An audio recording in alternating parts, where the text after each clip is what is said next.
Hey everybody, it's me Lone. I hope you've been doing alright. It has been a minute. I haven't done a news video talking in front of the camera for a while now. There's been reasons behind that, mainly because I've just been taking a little bit of a step back from those kinds of videos. I was getting somewhat burnt out, but I've missed you all. I genuinely really have. I miss talking about Starfield and other Bethesda stuff. So when else is a better time than when there's actual Starfield news to talk about? And that's what we have for today's video. Recently, you might have seen that the Entertainment Software Ratings Board, or the ESRB, in the US has actually rated Starfield.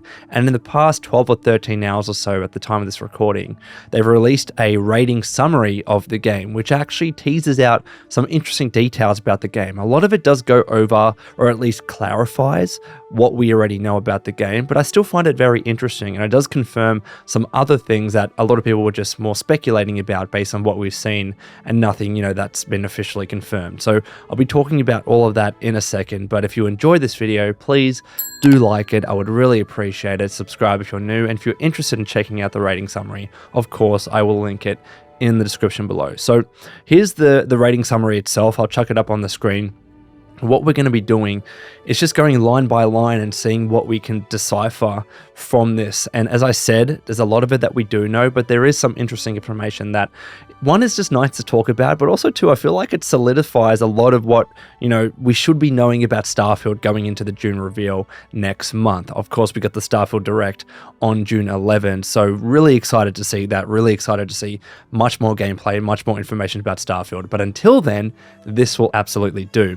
So let's start off with the first line, which says that this is an open world role-playing game in which players assume the role of a miner tasked with finding artifacts across the galaxy. Now, this is really the clearest official communication or confirmation that we've had, which confirms the player or the character that we're playing as is a miner. That is their occupation, that is their job, that is the reason why they've started their entire adventure in the first place.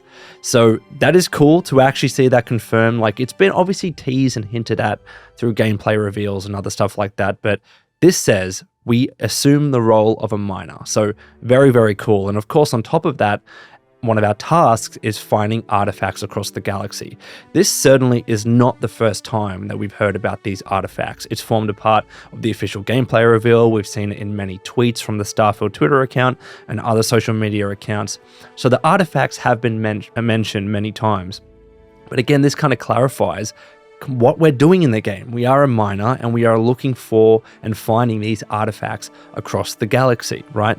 And if you were to go back to the official gameplay reveal for Starfield, there is some other information that we can gather about the artifacts, and I want to mention them in this video now because they are relevant to what we're talking about. So again, in that official gameplay reveal, we hear from Sarah, who is seemingly the leader of Constellation, and one of the first person we actually meet, when we begin our journey in Starfield. She says the following, quote, "We're all here because we're committed to the biggest question of all. What's out there? These artifacts could be everything we've been looking for.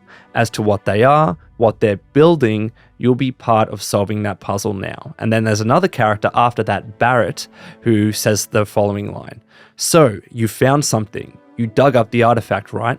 That means you saw it, the visions." And then we go back to Sarah, who follows up by saying, "The artifact you found appears to be one of many scattered across the galaxy. If we can find more, we can unlock their secrets." And then there's another character which seemingly has an artifact floating in front of them. Now, this could be the same artifact that, the character found in the gameplay reveal, or it could be a completely different artifact, one that we have to go find because we're tasked with finding a lot of these artifacts. But this character says, "Beautiful, isn't it?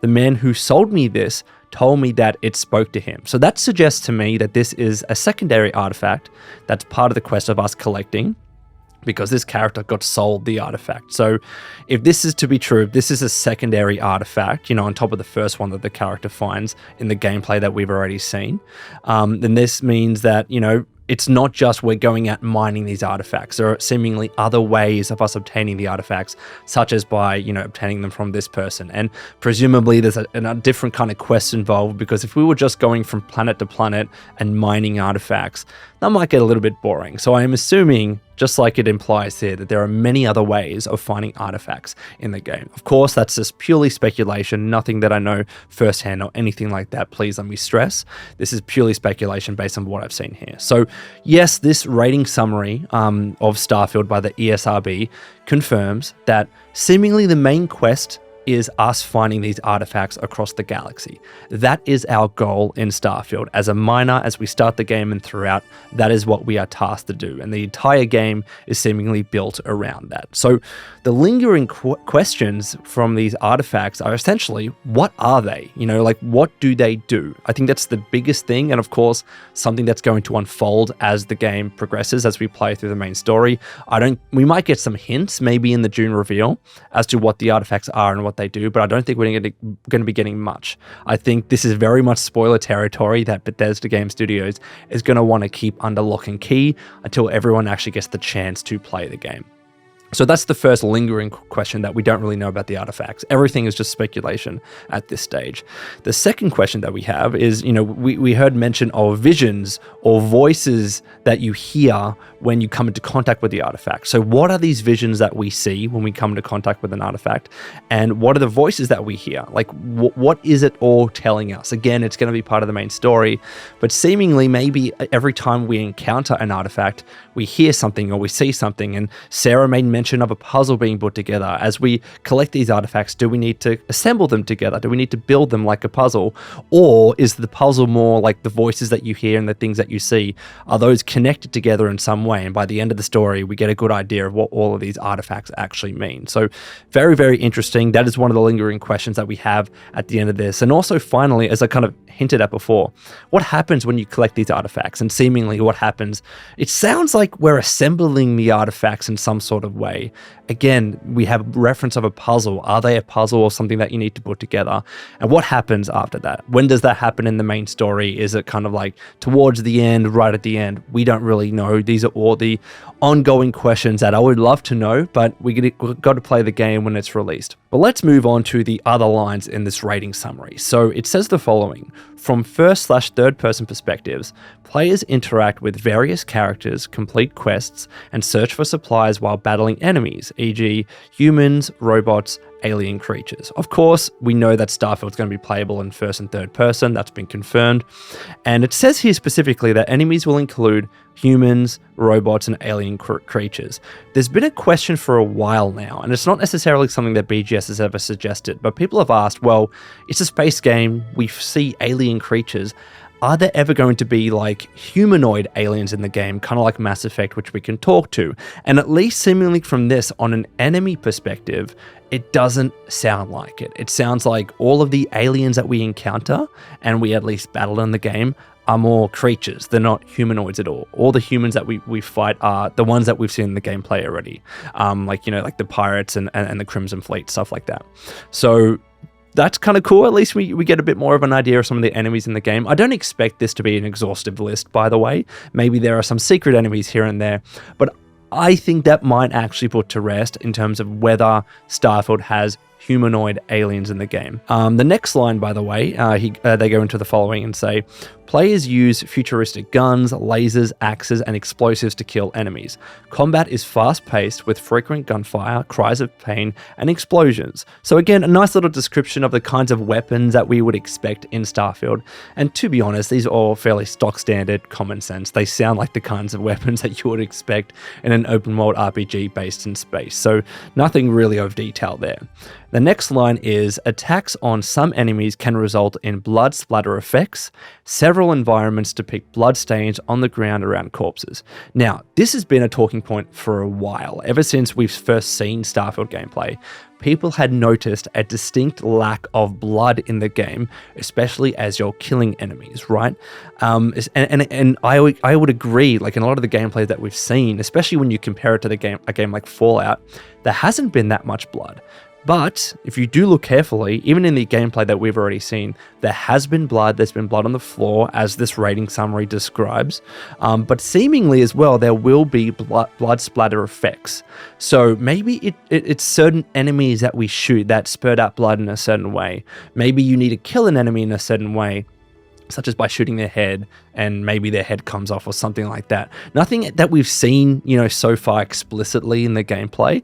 And obviously it's not going to be as gratuitous as a game like Fallout. Like a game like that is much more obvious when it comes to the blood splatter effects. But at least when it comes to Starfield, there is blood splatter somewhere in the game, but clearly it's not that explicit, it's not that gratuitous in the game. So at least this confirms that there is going to be blood, and if you're not happy with the blood, you're going to install a mod anyways that increases the level of blood in the game. Probably going to be one of the first mods created for the game, I would expect. So the next line in the rating summary says the following. The game contains some suggestive material in the dialogue, and after sharing a bed with characters, e.g., life is a sexually transmitted disease that's 100% fatal. And another one, I'm all for getting a little wild, but next time let's try it without the jetpacks. And the last line, talk about seeing stars. Whew, that was amazing. So this clearly confirms that romancing is a thing. We've known that, by the way. Todd has mentioned that romancing will be a thing in the game. And these lines, these dialogue lines in the rating summary, suggest that things get a little bit raunchy when we do romance our companions. Now, this is very interesting because I don't know if you remember a previous video that I did when the Australian Classification Board came out with their rating of Starfield. They pretty much mentioned in their little ratings grid that there would be no sex in the game, period. Not even a light, mild impact of sex. No impact of sex whatsoever. So from that, people were saying, well, is there actually romance? Are we going to be actually able to have sex with our companions in the game? Well, this makes it clear that yes, we will be able to, and there will be dialogue to that effect. My guess here is that any sex is kind of hidden away between a fade to black screen, right? So you'll talk to a companion, you'll get to the stage where you can have relations with them or have sex with them. It'll fade to black and then it'll come back, and then the dialogue that you have with that companion afterwards will confirm the fact that you just had sex with that character. So that's what it seems to be like. However, the strange thing about this is that the Australian Classification Board should have said, in my opinion, that there was some sort of impact of sex, even if it was mild, because when it comes to Fallout 4, where, sex and romancing operate in a very similar way to as I described, they said there that there was a moderate impact when it came to sex. So why is Fallout 4 a moderate impact and Starfield is no impact at all?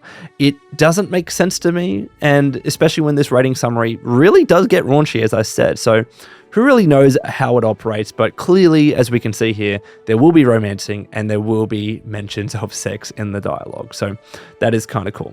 And then one of the last things that we have is about the fictional drug Aurora in the game. So it says the following here. A fictional drug, Aurora, is prominent in the game with a section involving players' characters working in an illicit drug lab.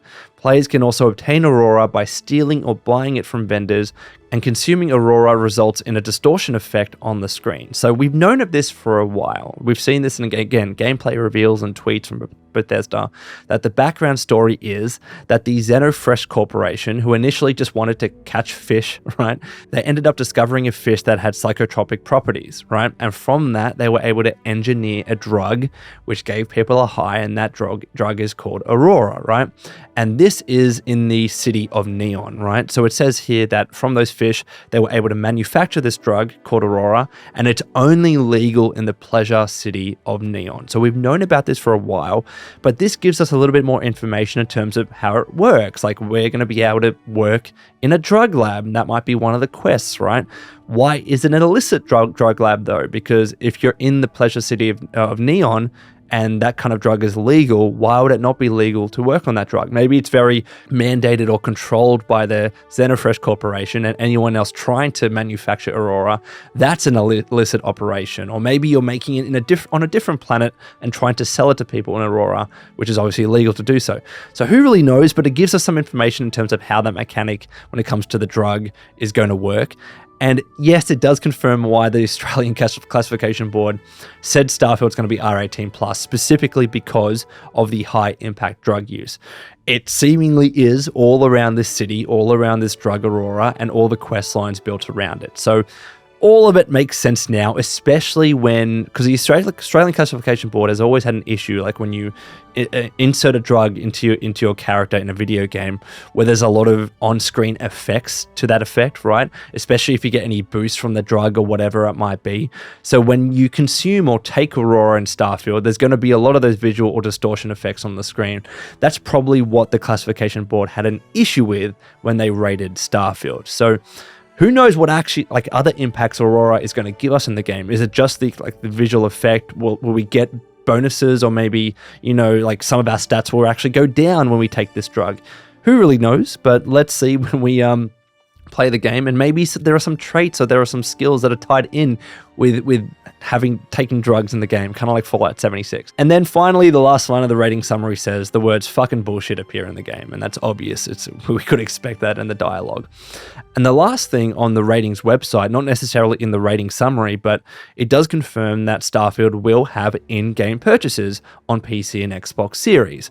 Now, this isn't a surprise to me. Like, of course, the game is going to have in-game purchases. They're going to want another way of making money from the game, especially if a lot of people are going to be playing it on Xbox Game Pass and not necessarily buying it outright.